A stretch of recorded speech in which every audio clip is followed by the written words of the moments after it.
وادی سوات میں واقع یہ گاؤں پہلی نظر میں کسی بھی پہاڑی گاؤں کی طرح معلوم ہوتا ہے، لیکن غور سے سنیے، یہاں سے آنے والی یہ آوازیں صدیوں پرانی روایت کی کہانی سناتی ہیں۔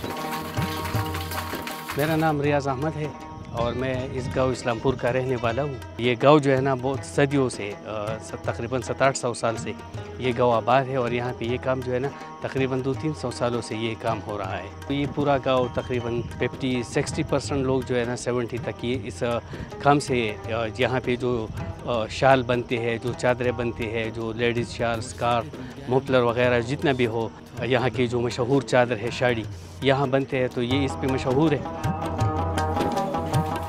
یہ اسلام پور ہے، جہاں یہ تانا بانا صرف اونی شال بننے تک ہی محدود نہیں، بلکہ اس گاؤں کا طرز زندگی بھی ہے جو ایک سے دوسری نسل کو منتقل ہوتا آ رہا ہے۔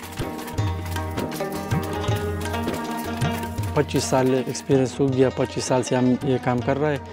ہمارے باپ دادا کا یہ کام ہے اور یہی کام میں ہمارا کھانا روزی روٹی چلتا ہے۔ اچھا کام ہے، دن میں یہ تقریباً 2 چادر بنتا ہے، آدمی 2 چادر کا 1000 روپے، کسی کا 1500 روپے لیتا ہے۔ میں نے تو اپنے باپ سے سیکھا ہے، ہمارے باپ یہ کام کر رہا تھا گاؤں میں، تو پورا یہی کام چل رہا ہے۔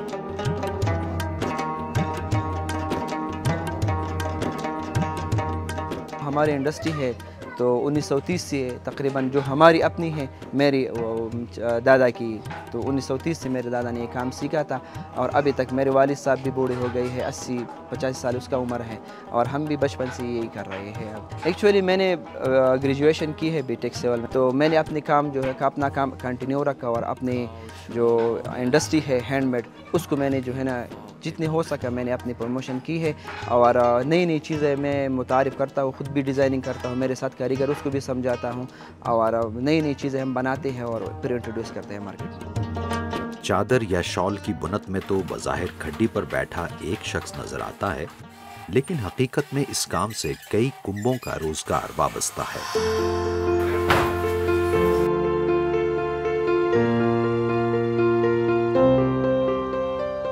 اس کے ایک کام میں کافی لوگ بزی ہوتے ہیں۔ اگر اس کے کڈی کا کام ہے تو کڈیوں میں کافی لوگ بزی ہے، پھر اس کے بعد اس کے واشنگ کا کام ہے تو ایک کارخانہ میں 15-20-30 بندے مصروف ہوتے ہیں۔ پھر اس کے ڈائنگ کا کام ہے، یعنی رنگائی کا، تو اس میں بھی 15-20 لوگ بزی ہوتے ہیں۔ اس کے بمبل کا کام ہے تو اس میں گھر کے پورا خاندان بھی بزی ہوتے ہیں۔ ایک چادر میں جب ہم دیکھیں کہ چرواہا جو ہے نا سے وول کاٹ کے وہاں سے شروع ہو کے ادھر تک پہنچتے ہیں، تو میرے خیال میں جب چادر بنتے ہیں تو 20-30 لوگ جو ہے نا اس چیز میں انوالو ہوتے ہیں۔ کافی محنتی کام بھی ہے اور کافی لوگوں کے رزق بھی اس سے وابستہ ہے۔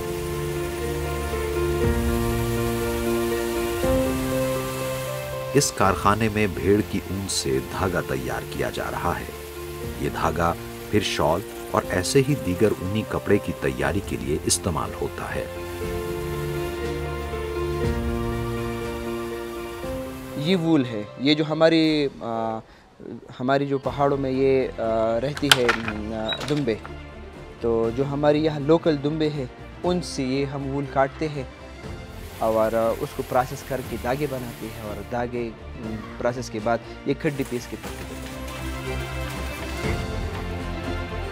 ویسٹ کوٹ کیپس جو ہماری چترالی ٹائپ کی کیپس ہے، اور جو سواتی قسم کی کیپس ہے، گلگت جو سٹائل کی کیپس ہے، ان کے لیے پہلے پٹی بنتی ہے۔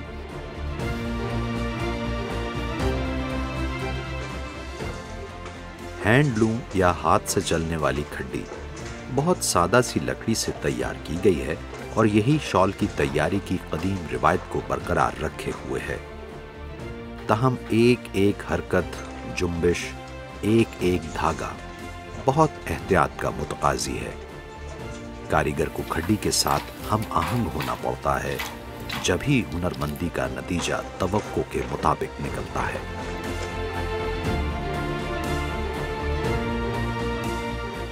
آدمی گاڑی سیکھتے ہیں نا، اس میں وہ بھی بریک کا ہو، ایکسیلیٹر یہ بھی ہوتا ہے نا،